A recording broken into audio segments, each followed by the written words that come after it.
পুরোটাই ভুলে গেছি। এবার আমাকে যদি বলা হয় 1 মাস পরে তোমাকে পরীক্ষা দিতে বসা হবে, আমি কি পারবো? এরা কি করে প্রিপারেশন করবে? এখন কলেজ সার্ভিস কমিশনের হাত দেওয়া উচিত, প্রাইমারি স্কুলে ধরা উচিত। 25,753 টিচার আজকে চাকরি হারা। এর দায়ভার কে নেবে? আগামী দিনে এরা কি করবে? গভর্নমেন্ট থেকে আগামী 3 মাসের মধ্যে সুষ্ঠুভাবে কি আবার পরীক্ষা নিয়ে এদের নিয়োগ দিতে পারবে? আগামী দিনে পশ্চিমবাংলার শিক্ষা ব্যবস্থা কোথায় গিয়ে দাঁড়াবে? স্টুডেন্টরা আজকে কি শিখবে? প্রত্যেকটা বাড়িতে বাড়িতে আজকে এই আলোচনাই হচ্ছে। ঠিক আছে, যে একটা স্টুডেন্ট আমরা আগামী দিনে কি করব, বা একটা স্টুডেন্ট যখন আমরা ছোট ছিলাম তখন আমরা কি শুনতে শুনতে বড় হয়েছি, বড় হলে চাকরি পাবো, ভালো ইনকাম করব, ফ্যামিলি চালাবো, এই জিনিসটা আমরা জানতে পেরেছি। অনেক বাবা মার আশা থাকে ছেলেপিলেদের নিয়ে যে ছেলে হচ্ছে স্কুল কলেজে চাকরি করবে। কারণ কি, স্কুল কলেজ সব থেকে ভদ্রস্থ চাকরি এবং সব থেকে সুখের চাকরি। আমাদের এই যে পাবলিক সমাজ বা এই যে মোটা মাথার সমাজ, আমরা এটাই জানি। ঠিক আছে, স্কুলে চাকরি করা মানে সে রিল্যাক্সে চাকরি করবে, স্টুডেন্টদের সঙ্গে কমিউনিকেশন করবে, পড়াশোনার সঙ্গে যুক্ত থাকবে। তারা আজকে চাকরি হারা। 2016 পরীক্ষা হলো, তারপর থেকে এখনো এসএলএসটি হলো না। এসএলএসটি বলতে কি আমি এটা বুঝিয়ে রাখি যে এসএলএসটি বলতে যেটা বোঝা যায় সেটা হচ্ছে 9, 10, 11, 12 এর চাকরির পরীক্ষা, স্কুলে চাকরির পরীক্ষা। ঠিক আছে, যেটা স্কুলের সর্বোচ্চ লেভেলের টিচার যারা আছে 9, 10, 11, 12 এ পড়ান তাদের পরীক্ষা এটা। 2016 লাস্ট পরীক্ষা হলো এবং রিক্রুটমেন্ট হলো, আস্তে আস্তে রিক্রুটমেন্ট হয়েছে, অনেক পরেও অনেকে রিক্রুটমেন্ট হয়েছে। তারা আজকে হঠাৎ চাকরি হারা হয়ে গেল। এর আগে হাইকোর্ট অর্থাৎ কলকাতা হাইকোর্টের যে রায়টা দিয়েছিল সেই রায় কিন্তু বহাল রাখলো সুপ্রিম কোর্ট। চাল এবং কাকড় বাঁচতে না পারার জন্য টোটাল ধরেই ঘটি উল্টে ফেলা হলো। ব্যাপারটা হচ্ছে এরকম হয়ে দাঁড়ালো। ঠিক আছে, এবার সব থেকে বড় যে প্রশ্নটা আসছে, এদের ভবিষ্যৎ কি? শুধুমাত্র এই যে প্রায় 26,000 চাকরি গেল, শুধু 26,000টা তো মানুষ নয়, এখানে 26,000 পরিবার যুক্ত আছে। 26,000টা পরিবার যুক্ত আছে, ছোট ছোট বাচ্চা থেকে শুরু করে তাদের বৃদ্ধ বাবা মা সবাই যুক্ত আছে। ক্ষতিটা কার হলো? সবাই তো হাত তুলে নিচ্ছে এখন, তাই না? সবাই হাত তুলে নিচ্ছে, এ বলছে আমি কিছু করিনি, ও বলছে আমি কিছু করিনি। বিভিন্ন রাজনৈতিক দল এ ওর নামে দোষ চাপাচ্ছে, ও তার নামে দোষ চাপাচ্ছে। ব্যাপারটা এরকম পর্যায়ে এসে দাঁড়াচ্ছে। কিন্তু আলটিমেট ওই যে টিচার্স গুলো আছে তাদের অবস্থা কি হবে? ওর মধ্যে এটা তো প্রমাণিত যে বেশ কিছু ওর মধ্যে মানুষ রয়েছেন যারা দুর্নীতি করে চাকরি পেয়েছেন। অ্যাকচুয়ালি তাদের জন্যই পুরোটাই সমস্যার সম্মুখীন হলো আর কি। ঠিক আছে, তো তারা তো ঠিক আছে, আমি যারা ধরে নিলাম যে এরা দুর্নীতি করে চাকরি পেয়েছে, তাদের শোক তাপ লাগুক, এটাই বাস্তব।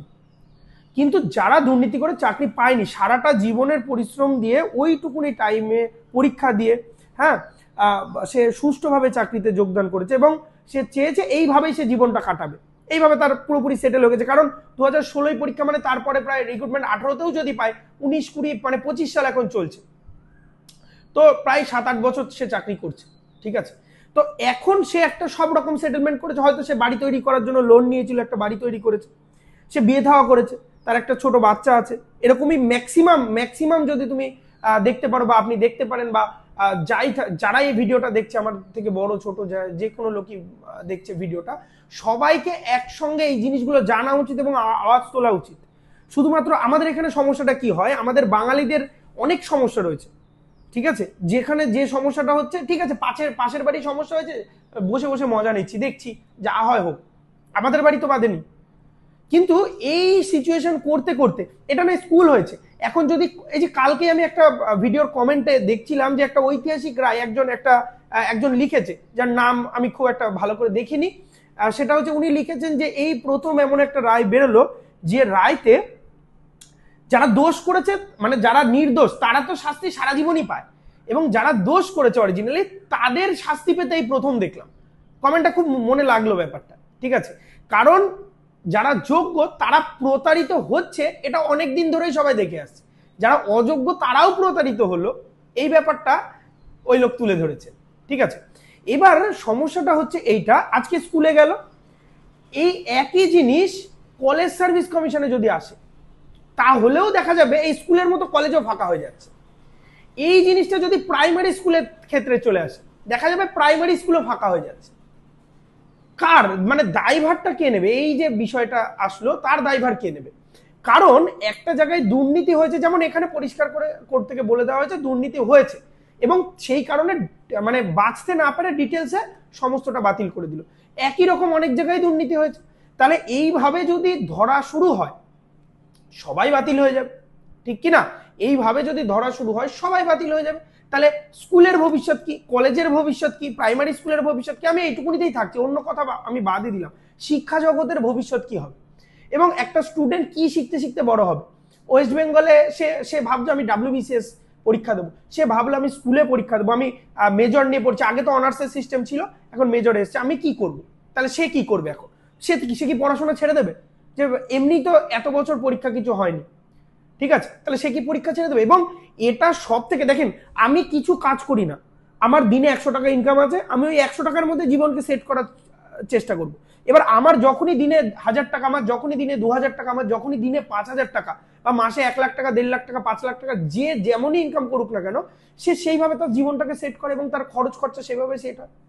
এবার আপনি আজকে 500 টাকার প্যান্ট পরছেন, কালকে কিন্তু আপনি 1000 টাকার প্যান্ট পরতে পারবেন, কিন্তু আজকে 500 টাকার প্যান্ট পরে কালকে 100 টাকার প্যান্ট পরা কিন্তু সম্ভব হবে না, ঠিক আছে? তো এই জিনিসগুলো ভাবার বিষয়। এবং একই জিনিস আমি অনেক ফেসবুক পোস্ট, আমি এই কারণে দেরি করে ভিডিওটায় আসলাম, অনেক Facebook post, Telegram post, WhatsApp, এই সমস্ত জায়গায় আমি দেখতে দেখতে একটা জিনিসই দেখছি, এখন কলেজ সার্ভিস কমিশনে হাত দেওয়া উচিত, এখন কলেজ সার্ভিস কমিশনে হাত দেওয়া উচিত, প্রাইমারি স্কুলে ধরা উচিত। সবাই মজা নিচ্ছে, সবাই দেখছে, শুধুমাত্র যার গেল তার গেল, ব্যাপারটা এরকম হয়ে দাঁড়িয়েছে, ঠিক আছে? এখন গভর্নমেন্ট থেকে যেটা বলে, সুপ্রিম কোর্ট থেকে যেটা নির্দেশ দিয়েছেন, স্ট্রিক্টলি 3 মাসের মধ্যে এদের নিয়োগ করতে হবে। এবার সবাই জানেন কিনা আমি জানি না, আমি এই জিনিসগুলো একটুখানি বলতে চাই যে এখন তারা কি করছে। এখন তারা এই যে 3 মাসের মধ্যে নিয়োগটা হচ্ছে, এই যে 3 মাসে অ্যাকচুয়ালি SLST পরীক্ষায় কি আসে? SLST পরীক্ষায় আসে হচ্ছে অনার্সের সিলেবাসের উপর পরীক্ষা হয়, ঠিক আছে? ধরে নিন অঙ্ক এর টিচারের জন্য সে পরীক্ষা দেবে SLST, তাহলে সে অঙ্ক নিয়ে গ্র্যাজুয়েশন পাস থাকতে হবে, এবং অনার্সের ওপর, ম্যাথ অনার্সের ওপর তার পেপার হবে, তার পরীক্ষা হবে, এবং সেই পেপার দিয়ে সে চাকরি পাবে। এই সিস্টেমে চলছে। এখন আমি ধরে নিন চাকরি পেয়েছি 7 বছর আগে, এবার আমি কোথায় পড়াই? আমি স্কুলে পড়াই, আমি তো সেই কলেজের পড়াগুলো ভুলে গেছি, ঠিক কিনা? আমি সেই কলেজের পড়া ভুলে গেছি। তাহলে আমি কলেজের পড়া যদি ভুলে যাই, অনার্স লেভেলে পড়াটা একদমই সোজা কথা নয়, যথেষ্ট পড়াশোনার ব্যাপার আছে। আমার স্কুল লেভেলের যা পড়াশোনা, কলেজ লেভেলের পড়াশোনার মধ্যে অনেক পার্থক্য থাকে অনার্স লেভেলের পড়াশোনার মধ্যে। এবার আমি পুরোটাই ভুলে গেছি, এবার আমাকে যদি বলা হয় 1 মাস পরে তোমাকে পরীক্ষা দিতে বসা হবে, আমি কি পারবো? তাই না? আমি কি পারবো? সরকার আমি ধরে নিলাম একদম সুষ্ঠুভাবে সবকিছু করে, সবকিছু মেনটেন করে পরীক্ষা নিচ্ছে, যে প্যাটার্নে পেপার হতো সে প্যাটার্নে পেপার নিয়ে পরীক্ষা নিচ্ছে। তাহলে 5 বছর 7 বছর আগে আমি কলেজ পাস করে যখন পরীক্ষা দিয়েছিলাম, তখনকার প্রিপারেশন আমাকে যদি আজকে বলা আমি 1 মাসের মধ্যে প্রিপারেশন নেব, এটা কি সম্ভব? কোনোদিনই সম্ভব না। তো প্রত্যেকটা টিচার একদম হাত তুলে বসে আছে, আমাদের আর কোনোভাবেই সম্ভব নয়। 1% টিচারও আপনি খুঁজে বের করতে পারবেন না যারা এই লেভেলে, যাদের হচ্ছে প্রায়োরিটি আছে এবং এই লেভেলে তাদের দক্ষতা এখনো বজায় রেখেছে, যে অনার্স লেভেলে প্রশ্ন আসলেই সে অ্যান্সার করে দিতে পারবে, ঠিক আছে? খুব খুব সামান্য টিচার এরকম খুঁজে পাওয়া যাবে। আমার ব্যক্তিগত মতামত, পুরো ভিডিওটাতে কিন্তু আমার ব্যক্তিগত মতামতই জানাচ্ছি, নিজের মতো করে বা কোনো পার্টির তরফ থেকে এরকম ভাবে নেওয়ার কোনো দরকারই নেই। একটা সাধারণ মানুষ হিসেবে আমি এই মতামত জানাচ্ছি, এবং সবারই মতামত জানানো উচিত, এবং সবাইকে এই নিয়ে আলোচনা বাড়ানো উচিত, এটা আমার ব্যক্তিগতভাবে মনে হয়, ঠিক আছে? কারণ না হলে ভবিষ্যতে তো সব শেষ হয়ে যাচ্ছে আস্তে আস্তে, এই তো ব্যাপারটা দাঁড়াচ্ছে। এবার ওই যে 26,000 প্রায় টিচার বাতিল গেলেন, তারা এখন কি করবে? তাদের কার্যত এখন কিচ্ছু করার নেই, সরকারের দিকে মুখ উঁচু করে বসে থাকা। সরকার কবে পরীক্ষা নেবে? 3 মাসের মধ্যে বলেছে, তো তারপরে পরীক্ষা নেবে, এবং পরীক্ষার সিলেবাস কি হবে সেটাও এখনো কিছুই জানা নেই। পরীক্ষার সিলেবাস হলে কততে পরীক্ষা হবে, আগের প্যাটার্নই থাকবে কিনা, কারণ এত বছর ধরে তো SSC হয় না, মানে SLST কিছুই হয় না, আপার প্রাইমারি যাই বলুন না কেন সবই একই ব্যাপার। তো তারা সিলেবাস হয়তো ভুলে গেছে, সবাই ভুলে গেছে এখন আর কেউ। আমি একটা কথা বলি, যারা SLST পড়ায় তারা খুব ভালো করে জানে, মানে পড়াতো SLSTর জন্য অনেক টিচাররা পড়াতেন, ঠিক আছে? তারা খুব ভালো করে জানেন যে আগে 100-200 স্টুডেন্ট থাকতো, SLST পড়তে আসতো। কেন? আমি পরের বছর পরীক্ষা দেবো, আমি স্কুলের টিচার হব। 100, এখন তাদের কাছে স্টুডেন্ট সংখ্যা 0। কেন? কেউ SLST পরীক্ষা হয় না তো, SLSTর জন্য পড়াশোনা কে করবে? করেই না। কলেজগুলোর অবস্থা খারাপ হয়ে যাচ্ছে, কেন? কোনো কিছুই নিয়োগ হয় না, টিচার এইসব পুরো বন্ধ।